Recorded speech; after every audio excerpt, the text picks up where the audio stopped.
Hello sir. Sir ఇప్పుడు చాలామంది credit cards తీసుకుంటూ ఉంటారు. యూజ్ చేసిన తర్వాత వాటిని చెల్లించలేక ఎక్కువ మొత్తంలో అయిపోవడం వల్ల వాటిని చెల్లించలేక ఆత్మహత్యలు చేసుకోవడం జరుగుతూ ఉంటుంది. అలాగే చాలామంది దగ్గర నుంచి బిజినెస్ పర్పస్ అప్పులు తెచ్చుకొని అది తీర్చలేకపోతూ ఉంటారు. ఆ టైంలో కూడా ఆత్మహత్యలు చేసుకుంటూ ఉంటారు. వీటన్నిటికి ఆత్మహత్యలే శరణమా?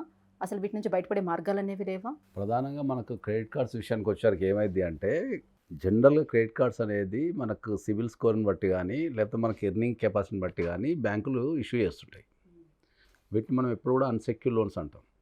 అన్‌సెక్యూర్డ్ లోన్స్ అంటే ఏంది అంటే, మనకు బ్యాంక్ మన దగ్గర నుంచి ఏది తనఖా పెట్టుకోకుండా, ఓన్లీ మన ఎర్నింగ్ కెపాసిటీ చూసి, మన పేమెంట్ రికార్డ్ చూసి, మన క్రెడిట్ కార్డులు గానీ, పర్సనల్ లోన్స్ గానీ ఇష్యూ చేస్తుంటాయి. అవి ఇష్యూ చేసినప్పుడు ఏమైద్ది అంటే, అది ప్రతి వ్యక్తికి జీవితంలో ఏదో ఒక దశలో కంపల్సరీ వాళ్ళకు 100% ఏదైనా ఒక ఫైనాన్షియల్‌గా క్రైసిస్ వచ్చేస్తది.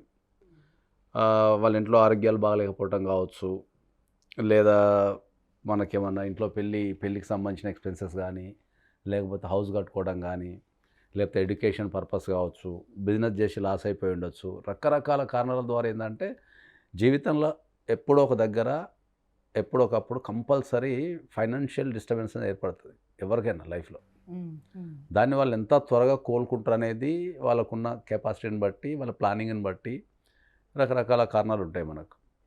సో, ఎప్పుడైతే జనరల్‌గా ఏమైతదంటే మనకు ఈ మధ్య కాలంలో ఈ క్రెడిట్ కార్డ్ కట్టలేక ఆత్మహత్య చేసుకోవడం గానీ, లేదా ఇల్లు ఖాళీ చేసి వెళ్ళిపోవటం గానీ, ఇట్లాంటివన్నీ చేస్తుంటారు జనరల్‌గా. మనం అందరికీ ఏం చెప్తున్నాము అంటే ఏందంటే, ప్రతి వ్యక్తి జీవితంలో ఫైనాన్షియల్ క్రైసిస్ వచ్చినప్పుడు, క్రెడిట్ కార్డులు గానీ, పర్సనల్ లోన్ గానీ కట్టలేని పరిస్థితి వచ్చినప్పుడు, మనం కోర్ట్‌కెళ్ళి మనం ఇంజెక్షన్ ఆర్డర్ ఏసుకునే ప్రొవిజన్ ఉంది మనకు. హ్మ్.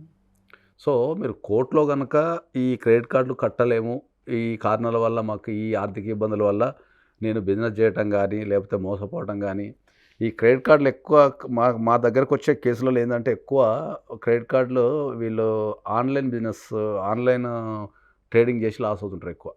ఆన్‌లైన్ ట్రేడింగ్ గానీ, లేకపోతే ఫ్రెండ్స్‌కి ఇచ్చి మోసపోవటం గానీ, సరే బిజినెస్‌లో ఏందంటే మనకొక 50 డేస్ బ్రీతింగ్ పీరియడ్ వస్తది అని చెప్పి వాటిని వాడటం గానీ చేస్తుంటారు. అది ఓవర్ అయిపోయిన తర్వాత ఎక్కడో దగ్గర ఒక ఫైనాన్షియల్ మిస్‌మేనేజ్‌మెంట్ జరిగి వాళ్ళు డెఫినెట్‌లీ ఆ ఫైనాన్షియల్ క్రైసిస్‌కి వెళ్ళిపోతారు. హ్మ్. సో, మనం అందరికీ స్ట్రాంగ్‌గా చెప్పేది ఏంది అంటే, ఏ కారణం చేతనైనా సరే మీరు క్రెడిట్ కార్డులు కట్టలేకపోతే, లేకపోతే మీరు ఈ హరాస్మెంట్ ఎవరైతే ఉన్నారో, ఈ క్రెడిట్ కార్డులు కట్టనప్పుడు ఏమైతదంటే, బ్యాంక్ వాళ్ళు థర్డ్ పార్టీని పంపిస్తారు మన దగ్గరికి. మనం వాళ్ళని రికవరీ ఏజెంట్స్ అని చెప్తాం. సో, ఈ రికవరీ ఏజెంట్స్ అనేది బ్యాంక్ వాళ్ళ చేత నియమించబడ్డ వాళ్ళే తప్ప బ్యాంక్ వాళ్ళు కాదు. సో, ఈ రికవరీ ఏజెంట్స్‌కి ఏంది అంటే వీళ్ళకి ఒక టార్గెట్ ఉంటది. సో, వీళ్ళకి ఇంత వసూలు చేస్తే ఇంత కమిషన్ అని ఉంటది.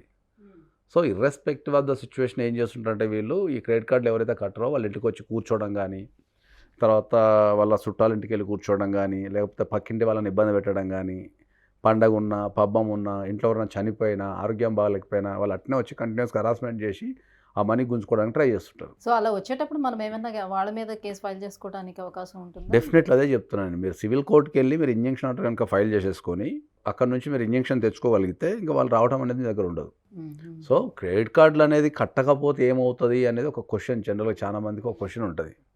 క్రెడిట్ కార్డులు కట్టకపోతే ఏమైతది అంటే ప్రధానంగా సిబిల్ అనేది మనకు ఖరాబ్ అయితది. సిబిల్ స్కోర్ సిబిల్ పోతుంది. స్కోర్ ఖరాబ్ అయినప్పుడు ఏందంటే మనకు ఫ్యూచర్‌లో లోన్‌లొచ్చే అవకాశం ఉండదు. హుహు. ఈ క్రెడిట్ కార్డులకు సంబంధించి అంతా యూత్ అంటే ఒక 30 బిలో ఉన్న వ్యక్తులే క్రెడిట్ కార్డ్స్ అనేది ఎక్కువ యూజ్ చేస్తుంటారు.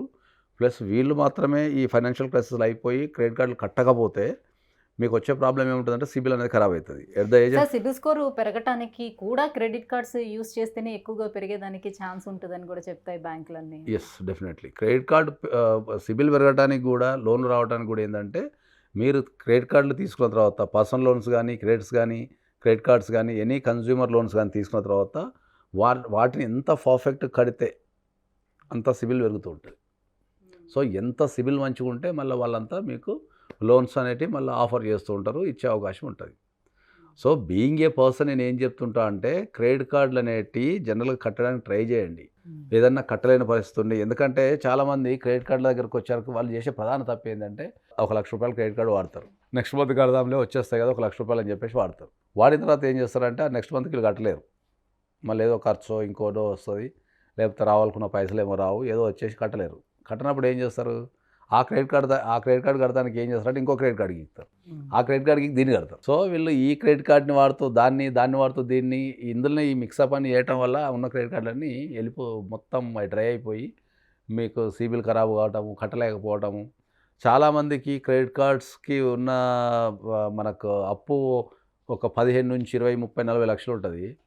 వీళ్ళ సంపాదన వచ్చేసి యావరేజ్గా 50 to 1,00,150 మధ్యలో ఉంటుంది.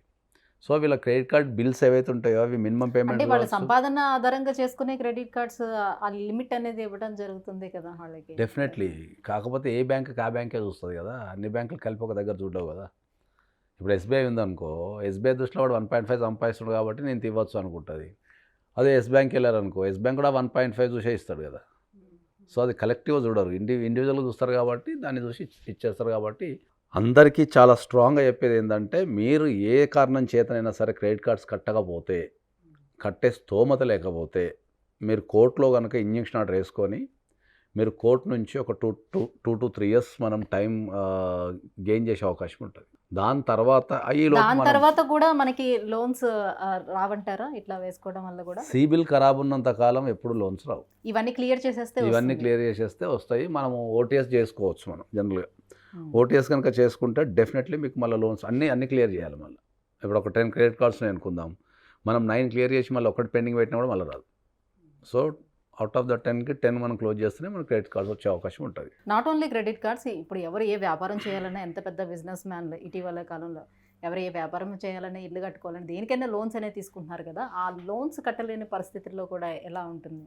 మనం ప్రధానంగా బ్యాంకింగ్ సెక్టార్ నుంచి, బ్యాంకింగ్లో మనకు బ్యాంకింగ్ ఒకటి ఉంటుంది, నాన్ బ్యాంకింగ్ అని ఒకటి ఉంటుంది. నాన్ బ్యాంకింగ్ అంటే ఏంటంటే జనరల్గా ప్రైవేట్ ఫైనాన్స్కి సంబంధించినన్నింటిని మనం నాన్ బ్యాంకింగ్ అంటాం. నాన్ బ్యాంకింగ్ అంటే ఏంది, మనకు ఇప్పుడు శ్రీరామ్ ఫైనాన్స్ కావచ్చు, చోళమండలం ఫైనాన్స్ కావచ్చు, తర్వాత నేవీ ఫైనాన్స్ అని ఇట్లా రకరకాల కంపెనీస్ ఉంటాయి. సో వీళ్ళు కానీ మనకు బ్యాంకింగ్ అంటే ఇప్పుడు కెనరా బ్యాంక్ కావచ్చు, ఎస్బీఐ కావచ్చు, ఇవన్నీ మనం బ్యాంకింగ్ అంటాం, బ్యాంకింగ్ సెక్టర్ అంటాం. సో ఈ బ్యాంకింగ్ సెక్టర్ కానీ నాన్ బ్యాంకింగ్ సెక్టర్ కానీ మనకు 2 రకాల లోన్స్ ఇస్తాయి మనకు ప్రధానంగా. ఒకటి సెక్యూర్ లోను, 2 అన్సెక్యూర్ లోన్. సెక్యూర్ లోన్ అంటే ఏంటి అంటే మన దగ్గర ఉన్న ఏదో ఒకటి తాకట్టు పెట్టుకొని ఇచ్చేదాన్ని సెక్యూర్ లోన్ అంటాం. సో మన దగ్గర ఉన్న ఏదో ఒకటి తాకట్టు పెట్టుకొని ఇస్తారు కాబట్టి ఏదన్నా కారణం చేత మనం కట్టకపోతే ఆ సెక్యూరిటీని గుంజుకునే అధికారం, లేదా దాన్ని అమ్ముకునే అధికారం, అమ్ముకొని లోను వసూలు చేసుకునే అధికారం ఆ బ్యాంకింగ్కి కానీ లేకపోతే మనకు ఫైనాన్షియల్ ఇన్స్టిట్యూషన్ కానీ ఉంటుంది. సో సెక్యూర్ లోన్స్లో బ్యాంకింగ్ కానీ, బ్యాంకర్స్ కానీ, ఫైనాన్షియల్ ఇన్స్టిట్యూట్స్ కానీ పెద్ద టెన్షన్ తీసుకోరు, ఎందుకంటే వాళ్ళ చేతిలో ఆల్రెడీ ఒక సెక్యూరిటీ ఉంది కాబట్టి. దీనికి మనకు రకరకాల మళ్ళీ ఇప్పుడు ఆ సెక్యూర్ లోన్ వసూలు చేసుకోవడానికి కూడా మళ్ళీ చట్టంలో ప్రొవిజన్స్ ఉంటాయి. ఇప్పుడు మీరు ఇంతకుముందు అన్నట్టు ఇప్పుడు మనం బిజినెస్ లోన్ కనుక తీసుకుంటే మనం జనరల్గా ఇల్లు తనఖా పెట్టి కానీ, మార్టిగేజ్ పెట్టి కానీ, మనం ప్రధానంగా సెక్యూర్ లోన్కి వచ్చారికి ఎప్పుడైనా కూడా ఏంటంటే మనం భూములు ఎక్కువ సెక్యూర్ చేస్తుంటాం. భూములు కానీ, అసెట్స్ కానీ మనం ఇమ్మూవబుల్ ప్రాపర్టీస్నే మనం సెక్యూరిటీ కింద పెట్టి లోన్స్ తీసుకుంటుంటాం. ఇమ్మూవబుల్ ప్రాపర్టీస్ అంటే ఏముంటాయి మనకు జనరల్గా బిల్డింగ్స్, ఫ్లాట్స్, తర్వాత ఓపెన్ ప్లాట్స్, ఇవన్నీ ఇమ్మూవబుల్ సెక్యూరిటీ ఉంటాయి. ఇంకా మనం పెట్టగలిగేటి ఏముంటాయి, మూవబుల్ సెక్యూరిటీ అంటాం. మూవబుల్ సెక్యూరిటీ అంటే ఏముంటుంది అంటే మనకు షేర్స్ కానీ, షేర్స్ కూడా పెట్టుకొని లోన్స్ ఇస్తారు. తర్వాత బంగారం పెట్టుకొని కూడా లోన్స్ ఇస్తారు. కొన్ని సందర్భాల్లో వెహికల్స్ పెట్టుకొని కూడా లోన్స్ ఇస్తారు. ఇవన్నీ మూవబుల్ అంటాం. సో ఎక్కువ లోన్స్ సెక్యూర్ లోన్స్లో ఏంటంటే ఇమ్మూవబుల్ ప్రాపర్టీకి సంబంధించిన లోన్సే ఉంటాయి. ఇమ్మూవబుల్ ప్రాపర్టీకి సంబంధించిన ఏదైతే లోన్స్ వాళ్ళు రికవరీ చేసుకోవాలంటే దానికి డెట్ రికవరీ ట్రిబ్యునల్ అని ఒక కోర్టు ఉంటుంది. దాన్ని సర్ఫేసీ యాక్ట్ అంటారు.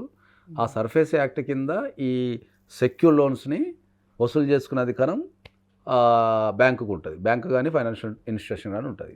When it comes to unsecure లోన్కి మ్యాక్సిమం ప్రొవిజన్స్ లేవు, వసూలు చేసుకునే ప్రొవిజన్స్ మ్యాక్సిమం లేవు. కొన్ని ఉన్నాయి, ఏమంటాయి ఆర్బిట్రేషన్ యాక్ట్ అని కానీ, లేకపోతే సెటిల్మెంట్ యాక్ట్ అని 2-3 యాక్ట్స్ ఉన్నాయి, కానీ అంత పవర్ఫుల్ యాక్ట్స్ కావాలి. సో ఎప్పుడైతే బ్యాంకింగ్కి వసూలు చేసుకునే అధికారం పవర్ లేదో అప్పుడే ఈ రికవరీ ఏజెంట్స్ అనేది ఎంటర్ అవుతారు. సో ఎప్పుడైతే బ్యాంకింగ్ ఆ పవర్ ఉండదో బ్యాంకింగ్ ఏం చేస్తుంటే ఒక థర్డ్ పార్టీకి ఇచ్చేస్తుంది. అరే నాకు పలానాడు పైసలు ఇవ్వాలి, నువ్వు తెచ్చుకోపో అని చెప్పి, నువ్వు తెచ్చుకోపోనికి ఇంత కమిషన్ ఇస్తా అంటుంది. అప్పుడు తప్పు బ్యాంకింగ్ మీదకి రాదు, రికవరీ ఏజెంట్ల మీదకి వస్తుంది. సో రికవరీ ఏజెంట్ యొక్క లక్ష్యం ఏముంటుంది అంటే వాడికి ఎంత వసూలు చేస్తే అంత కమిషన్ అయ్యి వస్తుంటుంది. కాబట్టి వాడు అదే పనిగా తెల్లవారులు మన ఇంట్లో కూర్చోవడము, పక్క వాళ్ళని డిస్టర్బ్ చేయడము వీళ్ళంతా చేస్తూ ఉంటారు. సో నేను ఫైనల్గా చెప్పేది ఏంటి అంటే, ఏ కారణం చేతనైనా సరే అది మంచికి కానీ చెడుకు కానీ ఎక్కడన్నా మీరు క్రెడిట్ కార్డ్స్ కానీ లోన్స్ తీసుకొని కానీ వాడిన తర్వాత మీరు కట్టలేని పరిస్థితి ఉంటే ఉమ్, మీరు ఏ రకంగానూ మీరు చనిపోవటం కానీ లేకపోతే ఎదుటి వాళ్ళని చంపటం కానీ కొన్ని సందర్భాలు మనం చూసిన సందర్భాలు చిన్నపిల్లలు కూడా చచ్చిపోతున్నారు పాపం. ఉమ్. సో అవన్నీ చేయకుండా మీరు ధైర్యంగా కోర్టుకి వెళ్ళండి, ఇంజెక్షన్ ఆర్డర్ అప్లై చేసుకోండి. డెఫినెట్లీ మీకు కోర్టు ఇంజెక్షన్ ఆర్డర్ ఇస్తుంది. దాని నుంచి మీరు ఒక 2 to 3 years మీరు టైం బై చేసేసుకొని ఆ టైంలో మీరు ఫైనాన్షియల్గా రీకన్స్ట్రక్షన్ చేసేసుకొని మీరు లోన్స్ కట్టే అవకాశం ఉంటుంది. Right, thank you sir, thank you so much.